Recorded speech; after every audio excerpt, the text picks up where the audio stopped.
Hello, welcome to the monthly Franceformation Q&A. So this is a free Q&A that I host every month to answer your questions about French visas, about moving to France, about any of the admin and bureaucracy that you need to do as part of your move, and that my team can help with if you're looking to work with somebody on your relocation to France. So my name is Allison Grant Lounes. If you don't know me, I'm the admin of the 15,000 member Americans in France Facebook group and have been since about 2013. I'm the author of Foolproof French Visas and the 5 Decisions Big Dreamers Make Before Their Franceformation. Both of those are available in paperback on Amazon or on my website, yourfranceformation.com/books. And I help people get the right visa to create their dream life in France. So we mostly work with independent people who are either retiring, moving their families, or a lot of people who are self-employed and who are using a move to France as an opportunity to do some kind of self-employment or art-related endeavor in their relocation to France. So I'm going to go through your questions that have been submitted through the Q&A form. Our next Q&A is going to be on Monday, July 11th. I will be in the States, but it will be at the same time, so 7 p.m. France time, 1 p.m. Eastern Standard Time. And then August will be off, so we'll start back up again in September. So I can't believe we're almost to the end of the year. I am going to go ahead and just share this to Facebook. We are recording, and the recording will be available on YouTube and sent out in our newsletter. All right, so I will start with Robin's question that she submitted in the Q&A box. And if you have questions as they come up, feel free to put them either in the chat or in the Q&A box. And I'm going to go back and forth between what you submit and what's been pre-submitted online. All right, so Robin says, I need more understanding of my ability to work and have an income if my husband is able to get the artist visa. I read that section in your book, but I'm not sure that I understand my options. Okay, so if one person has a profession artistique visa that is in the Passeport Talent category, and that means that the spouse gets a Passeport Talent accompagnante visa, which is a more advantageous visa type. And that gives you the ability to basically do any type of work. You're not limited in what you can do. Like you can register as self-employed, you can also register as an artist. We have one couple of clients who the wife is a painter. She sells her paintings and the husband does sort of the business side of the art sales. So you can do that and sort of work together on an art business. You can get a part-time job, you can get a full-time job. There's really no restriction on what you can do on that accompanying spouse visa. The one limit I would say is that your visa length is tied to your spouse's visa length, and like your spouse has to maintain the visa and meet the requirements in order for you to keep your visa. So that's really the one restriction. Does that answer your question, Robin? All right, so Mel has submitted a question about the long-term visitor visa. If you do not pass your medical when renewing the annual visitor visa, are you sent home? There is nothing to pass. So the medical visit is a standard part of the OFI, like onboarding to France procedure, but it's not really pass or fail. It's just sort of to get you acquainted with the French system, to see if you need any ongoing medical care and things like that. But really the OFI visit, what they do is like they give you a vision test, they give you a chest x-ray for tuberculosis. I don't even know. I just had clients go. I should ask them what else they did, but it's not really pass or fail. Like they ask you if you're up to date with your vaccinations, if you need any, things like that. But it's not, you just have to do it. It's not like they don't evaluate you for whether or not you're able to stay in France. So there's nothing like you just have to go to it and then you get a paper saying you did it and then you submit that with the renewal. But there's no like health criteria to meet in order to renew your visitor visa. So don't worry about that. Could you tell us more about the artist talent visa as I am interested in creating an arts related endeavor here? Is this and you give a link to Welcome to France. No, the Talent Passport Innovative Business Project is not the artist visa. So it's called Passeport Talent Profession Artistique. And You have to have some kind of artistic project, preferably with some kind of compensation happening in France, whether you're participating in some kind of performance or having a gallery sell your art or recording something or being hired by some band, orchestra, dance show, whatever. The thing that is really cool about the artist visa is that you can actually have a lot of different types of work contracts. So in most visa types, you're restricted to the type of work that gets you the visa. So, for example, if you have a salaried work visa, you can only do the salaried work contract that sponsored your visa. If you're self-employed, you are supposed to be doing the self-employment activity that you set forth as your project when you applied initially for the visa. But with the artist visa, what you can do is you can actually do any type of employment, whether it's self-employment, salaried, royalties, performances, whatever, as long as it's tied into your project. And of course, everything has to be reported correctly. But yeah, what's really cool about the artist visa is that, like, if you, for example, I had a client a couple years ago who was a violinist, and so she had a part-time salaried contract in a music school teaching violin, and she also had a part-time contract doing rehearsals with an orchestra that she got paid for and a certain number of performances. And then she was self-employed for other violin students. And so she had a lot of different options for how she could make money, but it was all tied into her main artistic activity. So in foolproof French visas, there is a section on the artist visa, profession artistique, but the innovative business project that you linked to is completely different. The artist visa is it's a 1 year visa, but then when you renew, they can give you multiple years. There's no link. I'm not sure what you mean by link to apply. None of these are,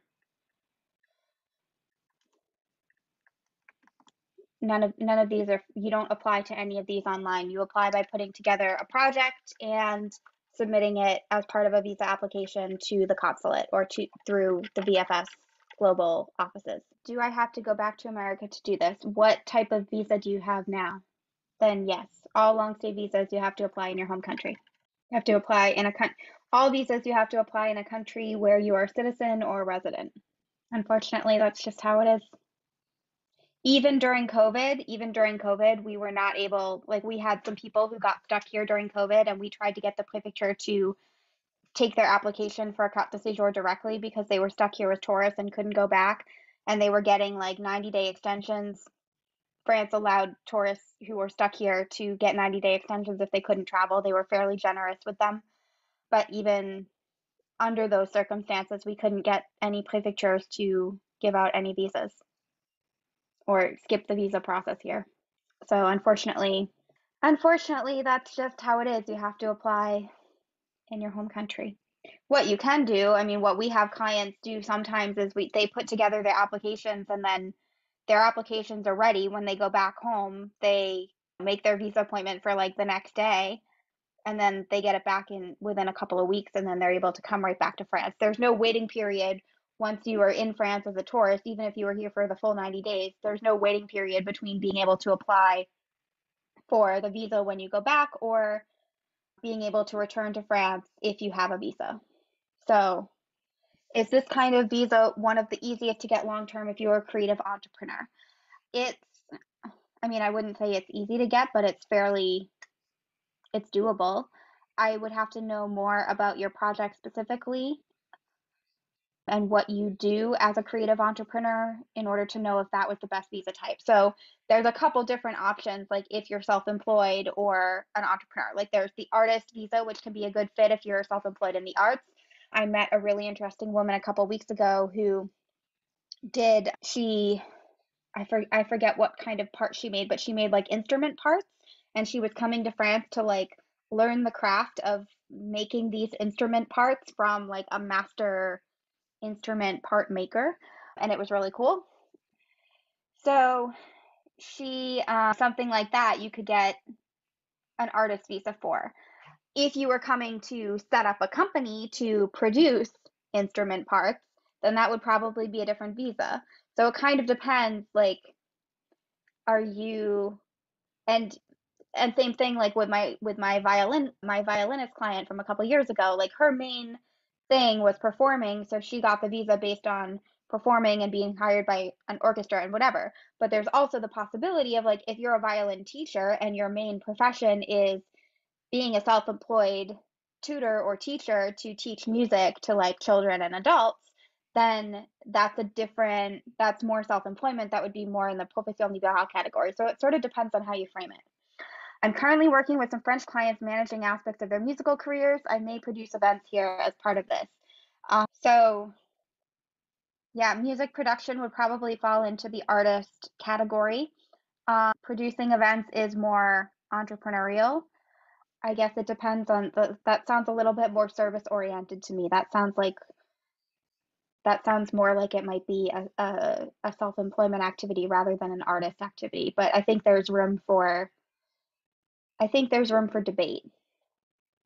So it would depend on how we want to frame your project and I guess how you're getting paid. Yeah.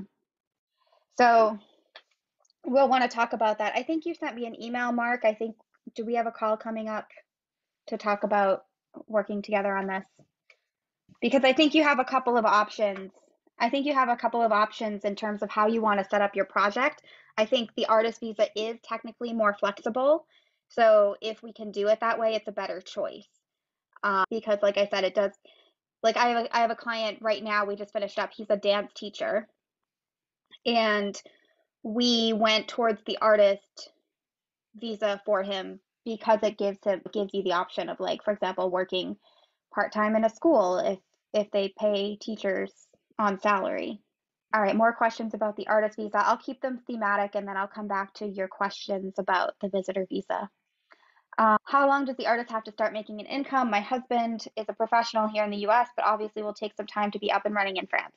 Yeah, it takes time. It takes time. That's not they're looking at a couple of things, right? So that when they're looking at evaluating your project when you apply, they're looking at whether or not you already have ideas for how to make things work in France. If you already have contacts and contracts, then it can be really helpful towards getting your visa approved. Very few hit the ground running and start making like 2,000 euros a month right away. What they're going to look at when you go to renew the visa is they're going to look and see like, is the income building? Is there an upward trend? Like, do you have enough income to pay your bills outside of the artist income? Like, obviously they want you to be making money from the art. If you have cash sitting in the bank because you're retired or you have savings or whatever, and that's able to pay your bills like while you're getting your art activity up and running, that gives you a lot more flexibility to grow your income more slowly. Whereas like if you don't have any other money in the bank, then they're really going to be looking at can you afford to continue to do this?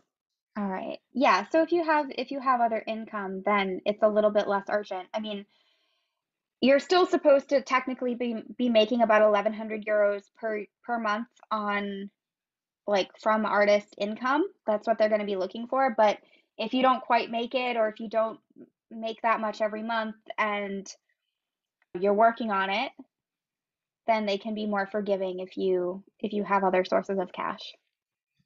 All right. Mary asks, can you please talk about the 1-year visitor visa? What would you like to know about the 1-year visitor visa, Mary? It's a visa that's issued for 1 year or up to or less than 1 year don't if you imply that you want to leave. You can't work for anybody anywhere.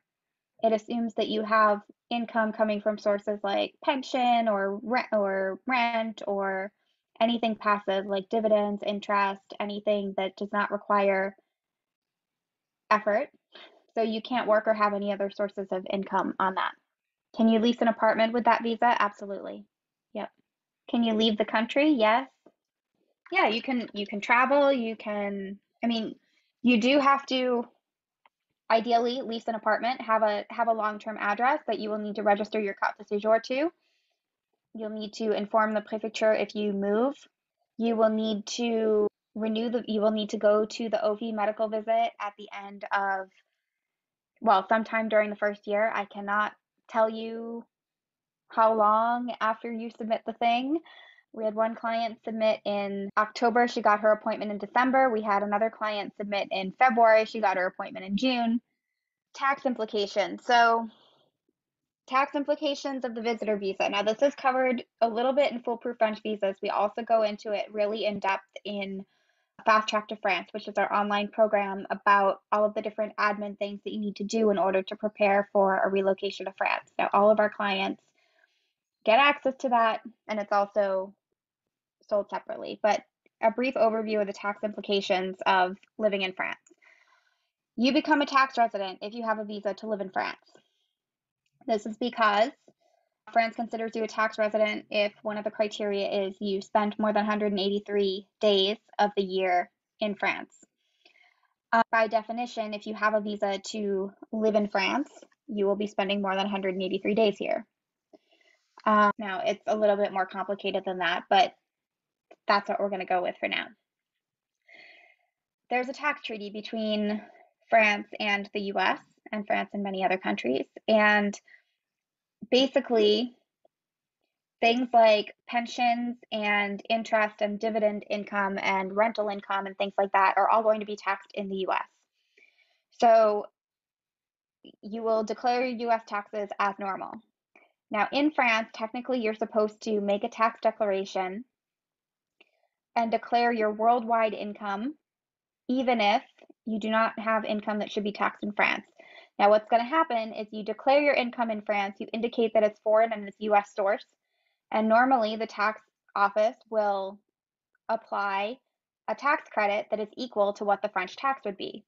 So let's say you have, I'm just making up numbers, 50,000 euros total in income, and you pay, I don't know, 5,000 euros in taxes on the equivalent in the US.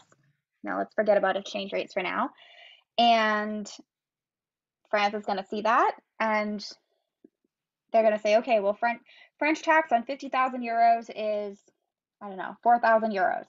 So we're going to give you a tax credit of 4,000 euros. So you end up not paying anything, not getting reimbursed anything. Like there's nothing to carry over like there is in the US when you take foreign tax credit and like you can carry it over. So it's relatively straightforward. Now, occasionally they make mistakes, and then you have to write them a letter saying like, actually, this US source income like should get a tax credit and don't tax me. But normally you shouldn't be paying taxes on US source income. Now, income like business income and salary and things like that are different. Those are subject to social taxes and income taxes first in France because they're earned income. And if you're a resident in France and your butt is in a computer in a chair connected to the internet from France, then you owe French taxes on that income. But you're not allowed to do that on a visitor visa. All right. Somebody named Biophysical Society says, so as an American resident in the US, I would have to apply for a carte de séjour in the US if I plan to move to France with my EU citizen Danish spouse. No, you are the one exception. You cannot apply for a visa as a spouse of an EU citizen outside of France. An EU citizen has to establish residence in France, and then their spouse can apply for a carte de séjour directly without requesting a visa beforehand. And you have to show things like bank statements and your marriage certificate and all kinds of stuff. But you come here, and within the 90 days, you have to make an appointment with your local prefecture. I wonder how meticulous they are when scouring your financial life. You need to provide bank statements with showing cash. They don't care about credit cards. They don't care about retirement savings unless you're actually retired and withdrawing money from them. They care about cash in the bank. That's what they're looking at. They want a bank statement showing that you have enough money to support yourself. Now, they can be a little bit flexible on the amount, especially if you have contracts for your artist visa and you're going to have money coming in. They can be a little bit flexible on the amount that they actually require, but you do need to show cash. Do they take into account stock holdings? Not necessarily. They care about cash. Cash that you can get today. Cash that, like, if you need to go and book a hotel, if you need to book a plane ticket home, if you need to pay rent. Yeah, they want a certain amount of actual cash that you can access today that is not going to lose value. Can you come and write a book here? Yes. If you're applying for a profession libérale visa or any of these like artist visa, entrepreneur visas, whatever, they're looking partly at what you're going to earn, like your income potential, and they're looking partly at the amount of cash that you actually have in the bank. And so, like, the more contracts that you have that are going to start after you get here, the less they're concerned about you having the full 15,000 euros in the bank. The less contracts you have that are actually signed that are going to ensure that you have money coming in, like from your first month, the more they're going to want you to have that cash in the bank to show that you're going to be able to support yourself for at least the first couple of months. And that goes for any of the business visas. If I have French contracts, are they looking for endorsements or signed contracts from these clients? Signed contracts are stronger, but they'll take endorsements. They'll take, I'm interested in potentially working with, I might have a project coming up for which I'll hire Mark. Okay, Melody, your question was actually next. I saw your question, Robin. I saw you said you submitted it too, so I'll get to it in a minute. I'm gonna take a minute to now go through the questions that were pre-submitted and ignore the chat for a minute. Okay, so Melody's two questions. I am a US citizen. I've recently arrived in France with a long-stay visa. I'm retired and do not own a home in France. I'm not sure how long I'll stay before heading back to the US to take care of business. Under what conditions would I need to file a French income tax return? Okay, so first question, I guess, is how much time do you need to spend in France, or can you travel back? And the answer is, like, you're not really restricted on travel, but you do want to make sure that when you get registered for the OFI visit that you're going to be able to attend that, because it is very annoying to have to reschedule it. And your second question, which is related directly to that, I have recently been issued a visa. I have 3 months to register in France. I'm still traveling and don't anticipate having a permanent residence for a while. Is that a problem when registering and validating the visa? Yes, that's a problem. You need to have a long-term permanent address. If you don't, you will jeopardize being able to renew your visa. Caroline, my job has an office in Paris and I've always wanted to work there. I was told the best way to be transferred there is if I become a local hire. Quit my job in the US, move to Paris, and then get hired in Paris. No, that is very stupid. Sorry. How does that work exactly? Are there financial ramifications? So if you are currently employed by a US company with an office in Paris, there are two possibilities. One is if they consider themselves like a separate entity, then you can just apply for a job there and see if they'll sponsor you. Now, sponsoring you would likely mean a carte bleue européenne, which is going to be a salary, means you have a master's and or 5 years of professional experience, and it means you have a salary of at least 54,000 euros, 54,800. So that's option one. That is if the French company is hiring you directly and sponsoring you. Now, if they're not doing that and you are being transferred from the US company to the French company, then they can do something called an intercompany transfer. And that means that you've been employed with the company for normally more than 3 months. You're sent to the Paris office with a specific mission, and it can be for up to 3 years. Same qualifications. I think you have to have a master's and 5 years of experience. That part's covered in foolproof French visas, but it's not the visa type I work with most often, so it's a little bit fuzzier in my brain. Salary needs to be at least 36,000-ish per year, a little bit more than that. It's a maximum of 3 years, which means a couple of things. One, you're not going to be able to renew at the end of those 3 years. At the end of 3 years, you do not pass go, do not collect your carte de séjour at the prefecture. You come home, and as of right now, you can reapply for the same visa type for another 3 years, but you're not accumulating time spent towards residency or naturalization. So, not super advantageous for you if you might want to be in France long term. But those are the two main options. You do not come to Paris without a job offer, because they will not be able to hire you if you're here as a tourist or a visitor or whatever. They will still have to go through the process of sponsoring you, and you'll have to go back and apply for a visa. Now, if you are under 35, there's also, and I assume you're American because most people here are, or Canadian or Australian because it works for those nationalities too.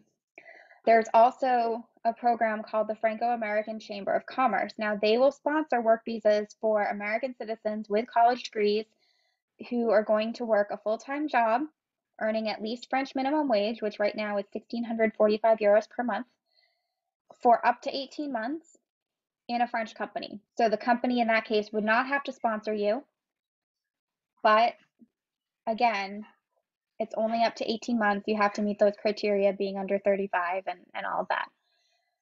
So again, not a long-term solution. And the final option you have, which is what some of my clients do, is if either of these companies, the US branch or the French branch, would be willing to treat you as a contractor. We have some clients who want to leave their US company so badly they become a contract, or they want to come live in France so badly that they become a contractor. They put together a business plan that includes consulting as part of their old job turning into consulting. And they register as self-employed in France, and then they have multiple clients, which could be multiple branches of the same company, paying them for consulting work. Now, the thing is that then you're truly independent. You're self-employed. They can break the contract at any time. You have a lot fewer protections. You don't have paid vacation. You don't have a lot of the things that employees have as benefits.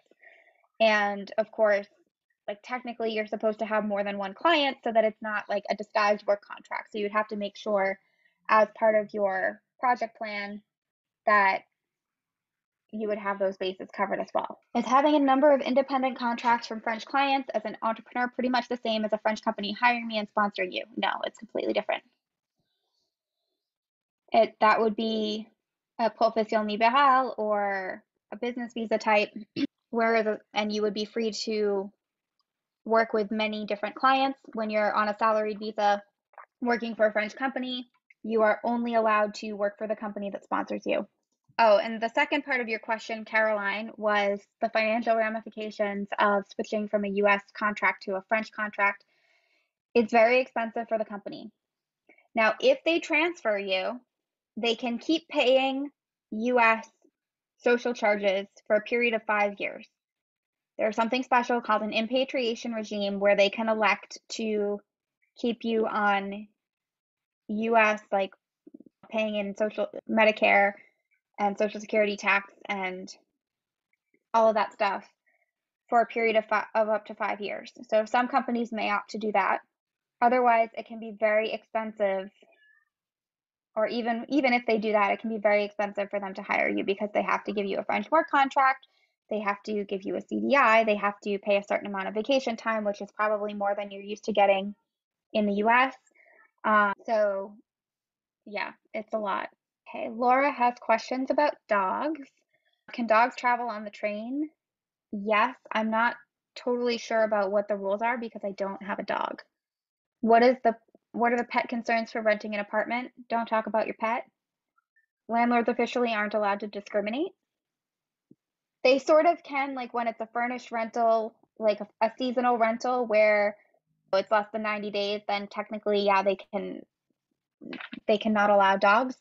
But in longer term leases, they're not really allowed to prevent you from having dogs unless it's one of the like dangerous breeds, category 1 or category 2 dogs. They can prohibit those. How do the French regard service dogs? I mean, dogs kind of go everywhere here, and they're fairly well behaved. So, I mean, service dogs could obviously go in places like the grocery store and things like that where officially dogs aren't allowed. But yeah, I don't know. I don't have a dog. I don't know a lot about that. Okay, if you submitted your questions already, guys, you don't have to submit them again in the chat. I've got the questions coming right up here. I'll get to all of them.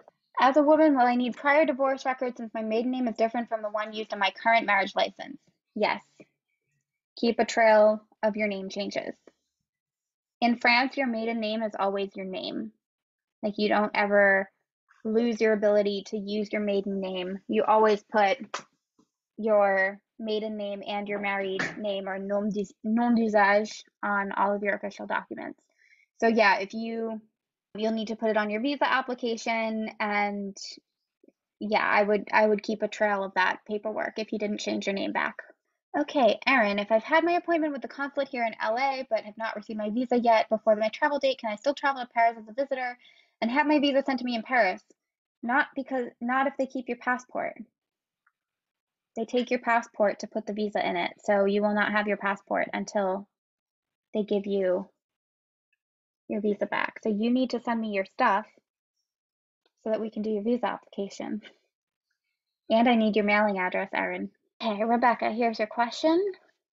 We're researching purchasing a second home in France. I'm a professor, so believe I can stay there on a regular tourist visa during my summer break and winter break, mid-December to the end of January. However, we would like to have a property with a gîte for rental income. I would like to learn about how that impacts our plan regarding visa requirements. Okay, so 23,000 euros is the magic number. And I learned this from a woman, her name is Valerie Aston. She runs the Instagram account Start Business in France. I think it's Start Biz BUS in France on Instagram. She works in pretty much the same area that I do. She helps English speakers. She's French, but she lives in Normandy. She helps English speakers start businesses in France. And she did a master class a couple weeks ago that I attended that was very good on running a gîte and sort of the different requirements and regulations and all of that. I'm looking into purchasing a gîte property as well. You can all come and visit me. And so 23,000 euros, I learned from her, is the magic number. If you're under that number, your gîte, it can be location meublée non professionnelle. And what that means is that you get a SIRET number, but it's not registered as a business. If you are over the 23,000, you are a professional. And in that case, you're going to be registered as a business, and you'll need the business visa and all of that, the business plan and all the things that go along with it. So I would look at your numbers. I would say that if you have one gîte and you're only going to be running it part of the year, you're going to be under that amount. Yeah, it's a little bit unclear from your question, like, are you going to be renting it out when you're not there and using some kind of turnover service? Are you going to like rent the main house too? You want to be really careful though, because you don't want any bad surprises if you're not there to supervise for long periods of time. All right, Robin, here's your other question. I'm currently a real estate broker licensed in Oregon. If I'm not allowed to work in France under my visa, will I be able to collect referral fees? I would not be working, but passing names to an Oregon broker who would then cut me a portion of their commission check. I mean, that sounds pretty passive to me. I mean, we have a client who's in that situation, and they're looking at sort of reporting it under the main business, like as a secondary business activity. Yeah, I mean, honestly, that commission sound fairly innocuous to me. I think you'd be okay. Okay, those are Mary's questions, but I already saw those in the chat. All right, I'm gonna scroll up through. Yeah, so yeah, if you're inactive and not conducting business, then yeah, I mean, it's no different from like posting an affiliate link to Amazon or Wise or anything like that, really. If you get a long-term visa, visitor visa as a retiree, can you join the French healthcare system? When? How much does it cost, I guess? Okay, so great question. So if you are living in France for more than 3 months on a valid visa, you can register with the French healthcare system. And you do that by sending in forms. Now, we do this for all of our clients. We have the forms ready when they've been here for 3 months. And then you wait. And it can take a little bit of time, and it really depends on what department you're in. And right now we have clients who are in Reims, and apparently in Reims they only work / answer the phone about half the day, because my colleague Kim has been trying to get through for about 10 days and has not succeeded. So it can take a little bit of time, but you are eligible to sign up, and you are covered from when they accept your application. So if they accept it relatively quickly, even if they don't have all the documents, even if they have to come back to you for more information, like they will cover you. It's difficult to tell you how much it will cost. The official calculation is that it's going to be 6.5% of your income over 10,000 euros. 10, between 10 and 11,000. There's an exact number in there that is escaping me, but let's say roughly 11,000 euros. Anything above that technically will be subject to a 6.5% tax called the PUMA premium. And this will be calculated by URSSAF, who will send you a bill after you initially declare your French taxes. So like I said earlier, you're going to report all of your worldwide income. You're going to indicate the amounts that are US taxed in the US. So you won't actually be paying tax on them, but you will potentially pay a health insurance premium. Now, the health insurance premium is not going to be applicable to things like retirement pensions that are government pensions. So Social Security, any state government pensions that you get, things like that. Even some tax offices consider 401ks and things like Roth accounts to be government pensions and won't subject them to the PUMA cotisation. So it's really hard to give you an accurate reading of what the situation will look like until 2 years after you arrive and you just get a bill. I mean, then we can look and see if it's reasonable, but it ends up working out to be pretty reasonable, I think. There are no age limitations. There are no rules about pre-existing conditions. Once you get into the system, you're covered. If you have a long-term condition, they will cover it at 100%. You won't have to pay anything out of pocket. They will put a note on your card so that everything just gets covered automatically. The only thing I would say, we have people that we've been talking to about working together on their relocation. Unfortunately, one of them just got a diagnosis, which looks good. As far as I can tell, it's something that will be resolved. But for the 1 year, when you apply for the visitor visa, you have to get an insurance policy for the visa application. Now, the insurance policy for the visa application has to meet 4 criteria. Has to be for 30,000 euros, has to have no deductible, has to be for 1 year, and it has to be valid in the entirety of the European Union. So if the policy meets those criteria, now we have some policies that we recommend that are 400 or 500 euros for the year, then they meet the qualifications for the visa application, and they will cover you until you get onto French healthcare. The problem is that most of those policies that meet those requirements do not cover pre-existing conditions. So really, the difficult thing is going to be in that 3-month period after you arrive, are you going to need any healthcare for pre-existing conditions, and are you going to be able to get that either by traveling back home and having coverage, or will your existing policy pay for some expenses outside of the US? Medicare won't. We have a client who's on TRICARE and they will. So it really depends. Okay, Mark, we're back to your questions that you pre-submitted. Instead of getting an extended visa, can I leave France after 90 days, live in the UK for 90 days, and then return to Paris as an ongoing option? Not if you want to work here. You're not able to work in France as a tourist. So if I am technically an online entrepreneur, you're in France, it doesn't matter. You're not supposed to be doing an online business while you're here as a tourist either. You're not allowed to work in France if you don't have a visa to work in France. It doesn't matter. It doesn't matter if your business is in the cloud. Okay, I'm going to jump in and say Robin has to go. So the best way to contact us for further help with your situation, I will put our contact form in the chat. If you would like to contact us about working together, then you can fill out our contact form. Now, a couple of things. If your move is imminent and you want to discuss being able to start working together on your Franceformation, I'm happy to have a quick call with you to discuss, is it a good fit? Can I help with your situation? Is there a package that's right for you? Do we fit in your budget? Things like that. So those are free 30-minute calls. I can answer a couple of questions one-on-one, but mostly it's about, are we going to be able to work together on this? If you are, okay, so you're a year and a half out. So in that case, you'll want to schedule a paid consultation, which is, I'll give you the link for that as well. And a paid consultation is just an hour of my time where you can ask any questions you want and we can talk through your situation and all the different scenarios. and make sure that, okay, so there's the link for the paid consultation, and here's the link for the clarity call, which again is like, are we a good fit to work together? Can I help you? What kind of support do you need on your project?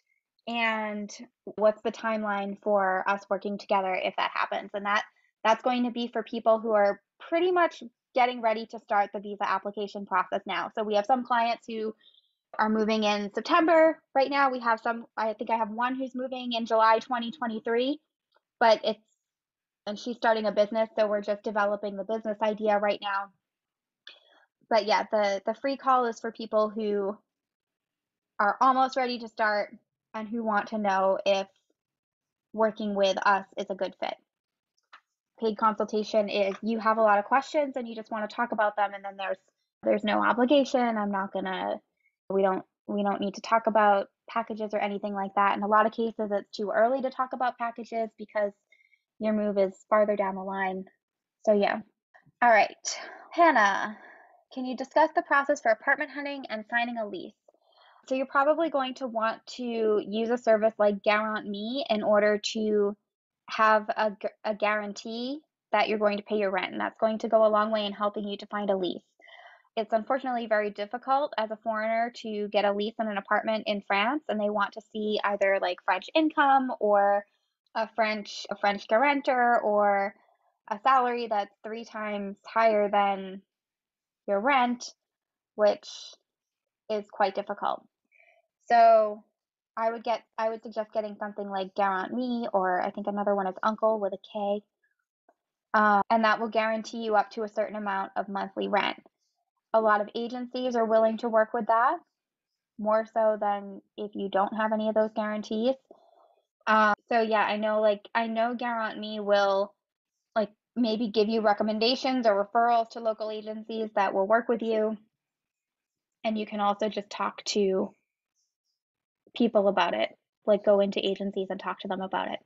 This is a good idea for anybody, by the way. You don't have to be a student or on a travailleur temporaire visa or anything, or have low income in order to get Guarant Me. We have like basically all of our clients do this. In terms of signing a lease, you want to make sure that it's a primary residence lease and that it's under the law of, I think, 6 July 1989. Don't let the landlord pull a fast one on you. We sometimes have clients who end up with secondary residence leases, and those are like really bad news. They're a lot less flexible. They give a lot more rights to the landlord to kick you out or end the lease or like make you pay to the end of the lease even if you give notice. And yeah, it's not great. So you want to check and make sure that the lease is an actual lease under French law, especially if you're signing a lease with somebody who is not French.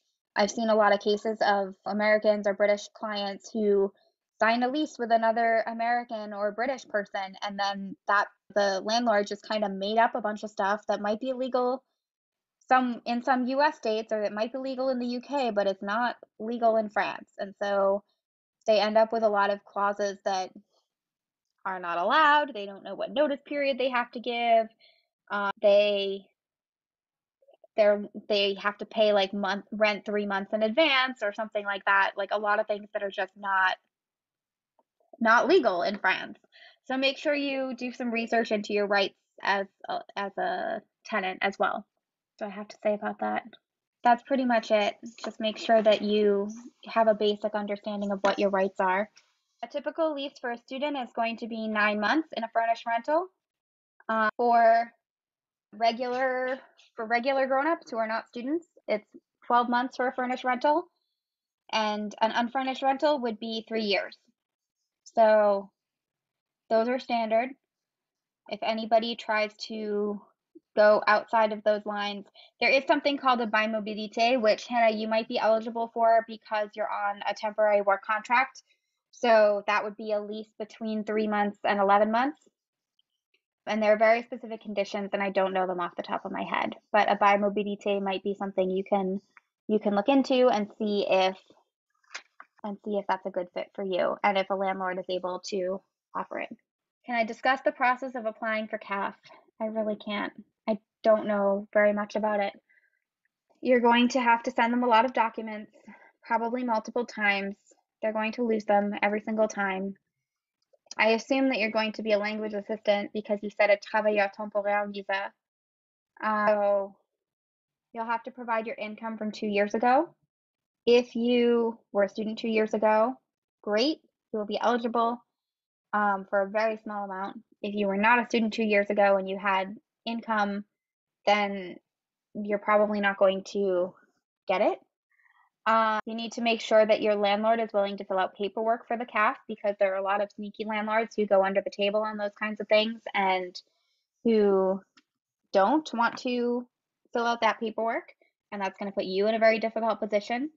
And it could cause CAF to keep sending things back to you. What else do I have to say about that? Expect CAF to take 5 months to come through. If you apply in October, expect to get it in March. Don't plan on relying on that income, at least in the beginning. Stacy. Visa de long séjour valant titre de séjour spouse of an EU citizen. Will I need to apply obtaining the carte de séjour at the French consulate in the US in advance, or can I just arrive and file my documents within the 3 months of entering?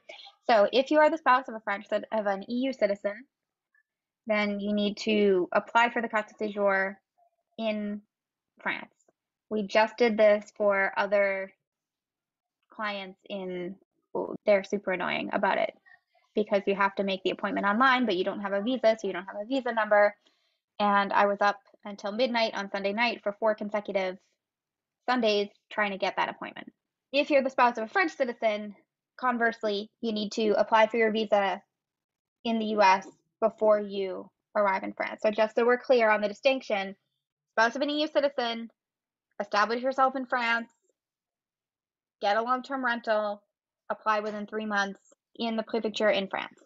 Spouse of a French citizen, make sure your marriage is registered with the French consulate, get the livret de famille and the transcription of the marriage, apply for the visa in the US, arrive in France, and register. I will be entering the EU after having only been out of the EU for 2 months, not 90 days. Will this be a problem? Not if, were you in for a full 90 days before leaving for 2 months? Were you in for 30 days? Okay. So yeah, you should have some time left. And then, yeah, I mean, technically you'll be like overstaying in the EU, but if you're putting together your request for residency, the 90 days is going to start from the date that you re-entered France. Will it shorten my time frame for submitting the documents within 3 months? No. How quickly is the carte de séjour issued? Not quickly at all. Not quickly at all. So we just did this actually. We're doing it for our clients they're near Montpellier. They arrived in March. I spent all of April up at midnight on Sunday trying to get them an appointment. First appointment was the wrong kind of appointment. Second appointment, we got a little bit quicker, was the right kind of appointment, but they wanted some other document that she didn't have. And then they gave her an appointment to go back. She goes back on Wednesday. And hopefully the third time's the charm. Mercury retrograde is over, so fingers crossed that things work out for her. So assuming that works, on Wednesday she will get a récépissé that will be valid for 3 to 4 months, depending on the prefecture, normally 3. And that will enable her to be legal. Usually for a first request of a carte de séjour, though, you can't travel outside of France with the récépissé. So I'll see what hers says, but I expect that it's going to say don't travel until you get the physical card. And you should get the card in about 2 months. But right now there's sort of a major national crisis in producing all of the ID cards and the driver's licenses and all of that stuff. So that might be a little bit optimistic. Can you use Airbnbs in several locations for your 1-year visa? Not a good idea. You want a permanent long-term address because you need to register a residential address with the prefecture. You need to be able to get mail. You need to have bills and justificatif de domicile in your name, which you're not going to have if you're moving around a lot. Now we do have a client where they stayed for the first couple months in a gîte owned by somebody that they knew. and the gîtes are rented out for the summer, so they're gonna go and they're gonna stay in different places. And because they're friends with this woman, like she's allowing them to continue to use the address, and they're in the process of buying a house as well. So they're gonna use that address. They're gonna come back and stay in the gîte in the fall, like after her summer guests are gone. They're gonna continue to use her address during that time, and then hopefully in the fall they'll be moving into their house. So yeah, I mean, there's a little bit of gray area there, but there it works. But yeah, technically you should be getting a permanent address within a couple months of arriving. Ideally before you validate your visa with OFI. Scott, our daughter is on a controlled substance which cannot be shipped internationally. Do you know if it's possible to get this medication in France? This is one of our unknowns in our desire to start the visa process to move from the US to France on a long-term basis. So I don't know off the top of my head, but I know there's a website where you can look up medications. Scott, I don't actually know if you're on this call. Scott is not here, but there is a website. I don't know it off the top of my head, but I do know who would. So I am going to post the link to that website under the video in the Americans in France group, this video recording. So Scott, if you are watching the replay or if you see this in the Americans in France Facebook group, then you can look up that particular medication and see if it's available. I know that sometimes things that aren't available in France can be procured in other EU countries. I have one client, we had this discussion actually in the Facebook group, and then I mentioned it to a client, and it turned out she was having the same issue about Wellbutrin, which exists in France, except that it's more as like a stop smoking drug, and it contains like nicotine or like some other substance that like makes people feel weird if they're not using it because they're smokers. So I guess they can go to Italy to get it. But yeah, I will check the name of that website so that you can look up that medication. And then again, check and see if it's available in another nearby EU country if it's not available in France. Question 2, I'm retiring in 9 months. My wife is an MFT who wants to see clients and start her own business in France. We have an 8-year-old daughter that we want to put in school in France. We're all US citizens. Which visa would be the best if we want to live there for many years, if not permanently? What is an MFT? Does anybody know? So it would absolutely be possible to, I don't know what an MFT is. Hold on, I'm going to Google it really quick. Manufacture Française de Textile. I assume it's not that. Master Fitness Trainer, Minnesota Federation of Teachers, Missile Flight Test, Mobile Fundraising Team, Multi-File Tape, Missouri Foxtrotters, so many things. Okay, oh, Marriage and Family Therapist. That seems like the most logical one. Thank you. There were a lot of other things in there that sounded really fun, but we'll go with Marriage and Family Therapist. So there's a couple of different things. So in order to practice therapy, you, as a psychologist, you would need to submit a hefty file of documents to basically the therapist board in France and get approval to practice the registered profession of being a therapist. Now, that sounds more like family counseling and stuff like that. There's also something called psychopraticien, which is not a registered profession. And there's also things like coach and personal development, which are not registered. So there are also ways that you can go that are slightly distinguished from the traditional like France Medical Association definition of therapy that could also work. So depending on which way to go, depending on which way she wants to go, like either it would be a good idea to start the application and get approval for the therapy practice before you go. Even start now if you plan to retire in 9 months, like it would be a good idea for her to start that process now. That's something that my team could help with. And then that way, the approval of practicing therapy in France is part of the visa application. If she's going more of the psychopraticien, like personal development kind of route, then that's obviously not necessarily a protected or registered profession. So We just have to make it really clear in the business plan or the project plan what activities she would be doing and making sure that doesn't veer off too much into psychotherapy territory. That's very likely going to be a regular profession libérale visa.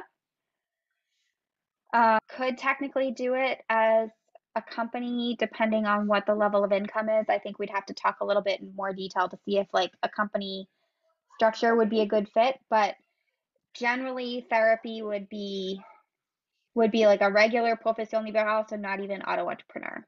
Could be auto entrepreneur. Coach could be auto entrepreneur. All right, thank you for coming, Mary. I've only got 1 or 2 more questions here anyway, and I've got to go eat dinner. So we'll be finishing up. I'll try to finish up in 5 minutes. Jill, I'm at your questions now. We've talked about the business help, but what are your charges for the general visa help? I can give you a link to our packages. Now, here's the thing. If you are sure that you don't want to work within at least 2 years, go for the visitor visa is not a problem.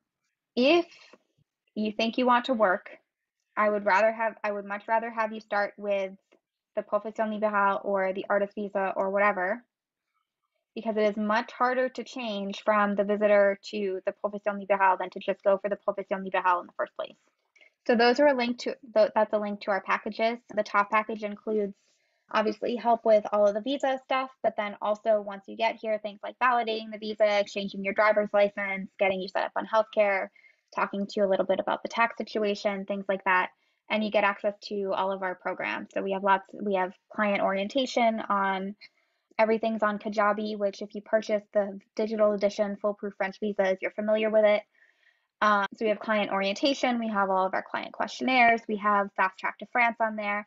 And then for our business clients, you also get access to the complete French business incubator, an intro to micro entrepreneur. All right. Oh, and the last question was blank. There's nothing in here. All right.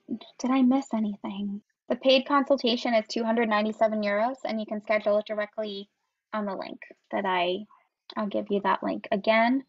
And like I said, that's an hour. You're just buying an hour of my time, and we can just talk through all of your questions, and I can give you any advice. And I usually come up with my own questions for you of things that you didn't think of.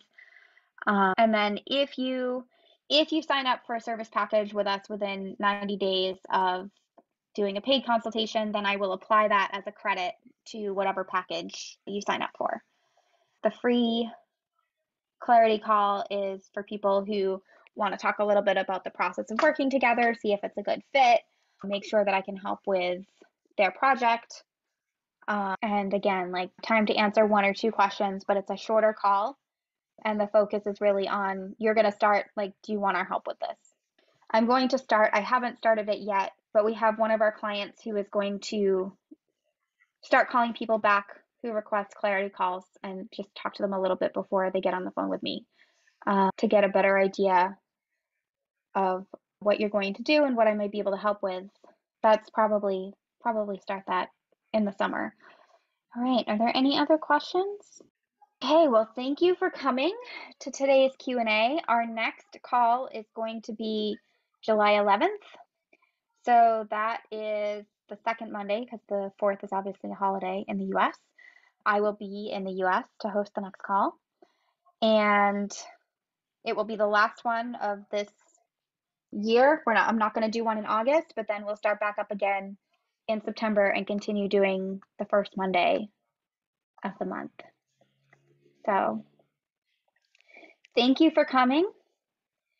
And again, please do reach out via our contact form. You can send us an email at welcome@yourfranceformation.com.